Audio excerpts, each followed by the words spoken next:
Man, oh man, did this get even more interesting as it's JSU over in this corner versus an ESPN story that was originally broken by Offscript. So it's Offscript in this ESPN story, and maybe even the SWAC versus the Jackson State University, and their football team and these allegations of cheating.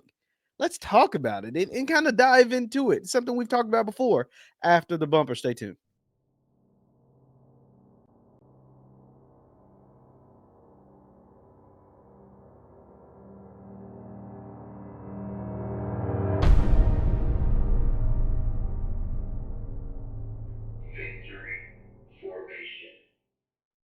What is going on, everybody? What is going on, everybody? My name is JeffLightsYJr. This is the Victory Formation Sports Show right here on JeffLightsYJr. YouTube, Facebook, wherever you get your content. Do me a favor, hit that thumbs up button, like, share, subscribe, and the notification bell because we upload all the time. Now, about 2 weeks ago, Offscript broke a story claiming that Jackson State had UAPB's playbook before they played the game. Now, of course, Jackson State and UAPB played that game. Jackson State won that game 41-3. Jackson State has since went on to win the SWAC East and will play in the SWAC championship game. But this story has not died, as it has been revived by a story put out by none other than ESPN themselves, not like a BS ESPN. Like this is a legit ESPN story. As I go ahead and share my screen, this was written by a man by the name of Kyle Bonegura. I hope I said that right. I don't mean to disparage you, Kyle. Kyle Bonegura wrote this ESPN story, and it's titled SWAC Investigating If Jackson State Had UAPB Practice Film. I said playbook, I meant practice film. And it goes on to read, the SWAC has opened an investigation into an allegation Jackson State players and coaches had access to the game week practice film of UAPB prior to both teams playing on November 2nd, according to SWAC's spokesperson Andrew Roberts. Now that's Andrew Roberts. He's legit, runs the SWAC. He does all the media stuff. He sends out all the notes, flyers, everything. The allegation came to light on October 31st, 2 days before Jackson State's 41-3 win over UAPB. A player informed the coaching staff that he was told by a Jackson State player that the Tigers defensive players were in the Jackson State team facility watching practice film of UAPB from that week, the sources told ESPN. This is all the same stuff that Scotty went on to say. It says then the UAPB head coach Alonzo Hampton, after receiving the information, he says it came from a former walk-on who had been cut in the spring of 2023. Jackson State spokesperson statement saying the school had offered full transparency into our program following the allegations. The spokesperson said no violations were found and that the matter was closed. The SWAC spokesperson, however, said the investigation remained open after a conference reviewed new information on the matter. After the conference review information on the matter. So JSU said it was closed. The SWAC spokesperson told the ESPN reporter that it's still open. The debate is whether it's open on the UAPB side or whether it's open because they're still looking in the JSU. I think that's what it is, but I don't know. We don't know if there's still punishment that could potentially be lingering for JSU or what. This is kind of how it happened. And I think Scotty went over all this, but I'll continue to just read along. It says the former walk-on told ESPN that he was contacted by Hampton and UAPB athletic director Chris Robinson on Halloween. The former player spoke with ESPN on the condition that his name, when he says Hampton let me know that my film had been accessed and that logged in. And then he said he got word Jackson State had been using the film. The player said he was persistent in thinking that I had released the film, and I repeated, no, I didn't release the film or anything to Jackson State. So this player, this former walk-on that they're saying his film, his practice portal login had been accessed, said I never gave that to Jackson State. And this player, from what I understand, was put off the team or cut or whatever, was no longer on the team, hasn't been on the team all fall. Like they says in the spring, so hasn't been on the team all fall. Why he wasn't removed or his username or passwords or whatever weren't removed, that's another thing. But this is him claiming his innocence, saying I didn't have anything to do with that. right? Like that had nothing to do with me. Shortly after the former player spoke to Hampton, he received a phone call from Robinson in which he again denied having provided his password to anyone at Jackson State. ESPN reviewed the player's phone log to confirm these calls took place. The player reaffirmed to ESPN he did not share his credentials with anyone at Jackson State, but said he had shared his information with teammates at UAPB in the past and that there was a loose culture in sharing login information. That's a problem too, by the way. That's a problem, but that's a UAPB problem. The former player said he has not been contacted by the SWAC as a part of its investigation. Now, this is key too. So, with him saying he hasn't been contacted by the SWAC, to a lot of people, that makes it seem like Jackson State's in the clear, at least almost to me. I mean, it's like if you're doing an investigation on Jackson State about whether they use this young man's password in film practice film access, why haven't you contacted him? Right? Like, why wouldn't the SWAT contact him? If you're going to contact JSU, you're going to contact UAPB, and then the only thing that allegedly is linking the two is this young man's login. Why haven't they contacted him? That you get what I'm saying? Like that would only make sense to contact the person who folks, I'm just say folks, are claiming that's how they got the film. Well, contact the source. But if they haven't done that, it almost makes me think that this is over with.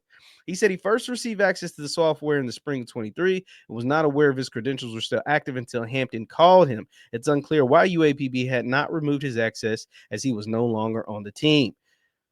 A source familiar with the video sharing software cautioned against using the IP address as some kind of proof that the film was accessed near Jackson, as various measures can be used to alter the location of an IP address. The software has a security that features would allow UAPB to limit access for each account to specific devices, but not what but that was not used. And so I think I skipped the part where it said the IP address showed that it had been opened, that the film had been watched somewhere near Jackson. I forgot the exact city. Let me see if I can find that really quick.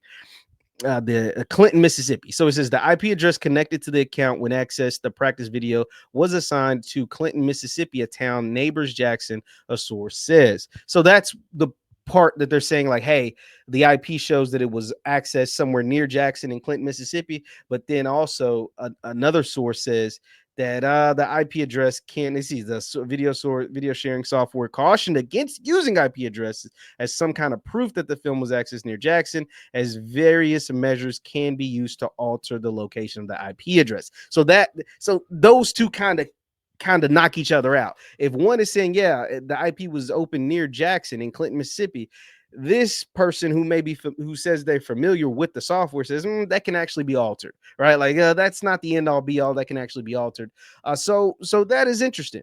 And so we can go to he actually updated this article, but earlier there was like some back and forth about, what exactly was taking place. So this is Blake Levine. He covers JSU down. He's down in that area, and he put out what was posted in that article. He says he talked to the folks at Jackson, and they said on their end it's closed. He said Jackson State statement about the ESPN.com article.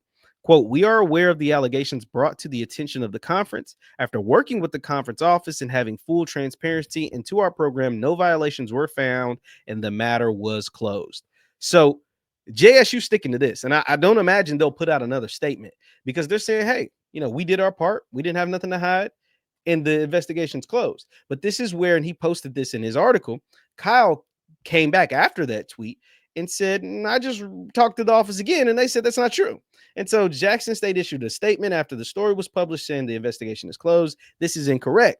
Per a SWAC spokesperson just now, the SWAC was on a path to closing the investigation, but after receiving more information, the investigation was not closed. And so what gets tricky here is the investigation not closed because it still involves JSU, or is the investigation not closed because they're looking to see about that player in UAPB's practice film access, right? Like, so there's two angles that you could, is it not closed because JSU sounds like, hey, we've done our part and they're going to leave us alone and it's over with.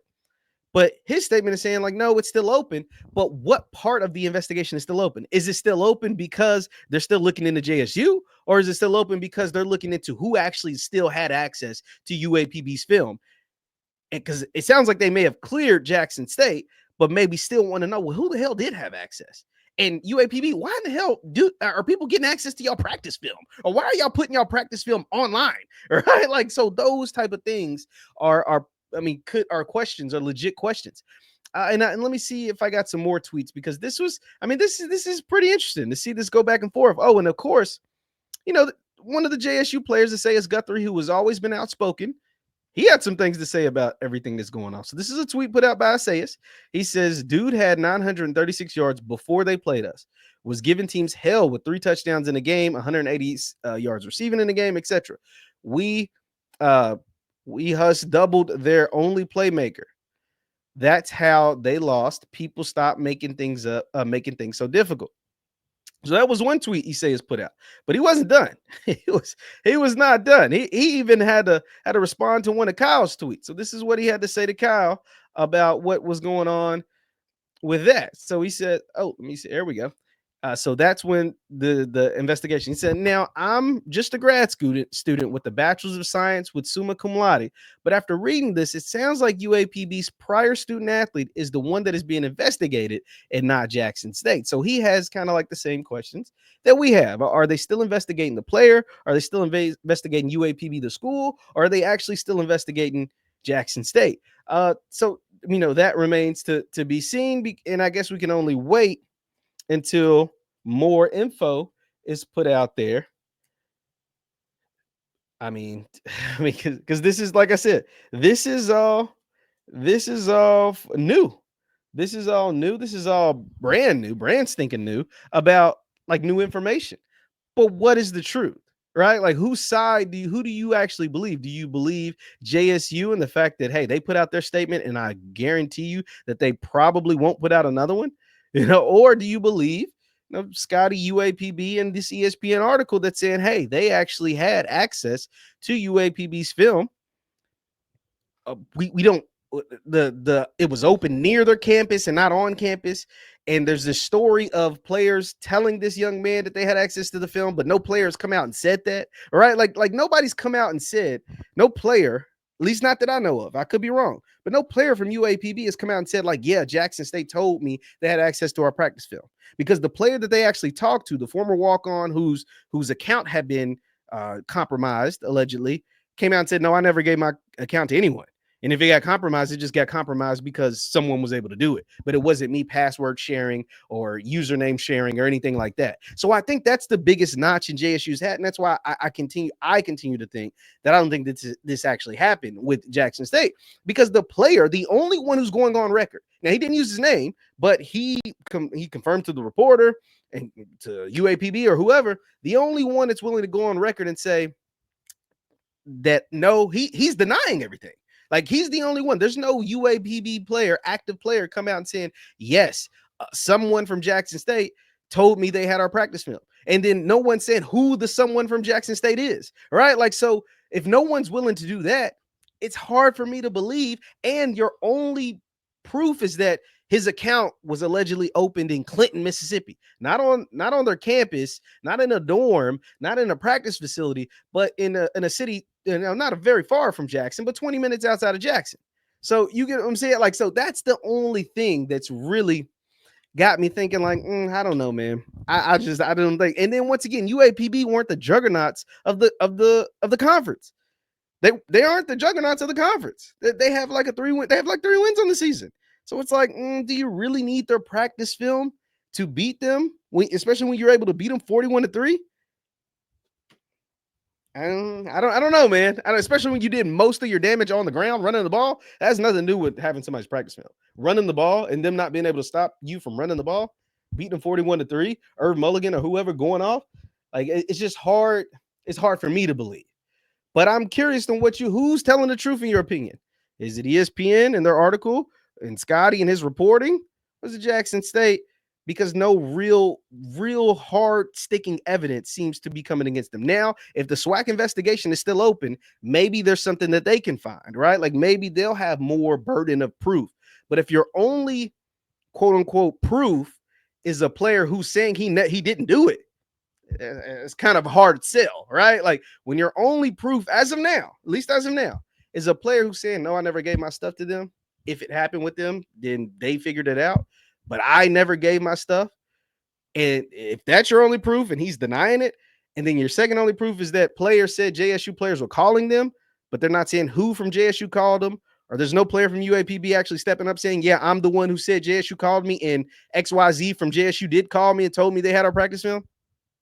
It's kind of hard. It's kind of hard for the general public to believe that this actually happened when there's no names on anything. It's kind of hard. Like, no, there's no names. The only names associated to the story is Scotty, now this ESPN reporter, and Coach Hampton over at UAPB. But even he hasn't addressed it publicly. Like, he had a chance to address it at multiple SWAC media conferences since then. He's never said anything. UAPB athletic directors never said anything. Andrew Roberts only said something to this ESPN reporter. JSU's coming out and said, yeah, they talked to us and they closed it for us. So it's kind of hard to think something actually happened with nobody saying anything, at least not publicly or on the record. I don't know. Let me know your thoughts. Who do you think's telling the truth? My name is Jeff Lightsy Jr. This is the Victor Formation Sports Show right here on Jeff Lightsy Jr. YouTube, Facebook, wherever you get your content. Do me a favor, hit that thumbs up button, like, share, subscribe, and the notification bell. Thumbs up, thumbs up, thumbs up. Also, you can follow me on Instagram and Twitter at JLightsy7. That is on Instagram and Twitter at JLightsy7. Thank you guys for tuning in, and I'll see you next time. Peace.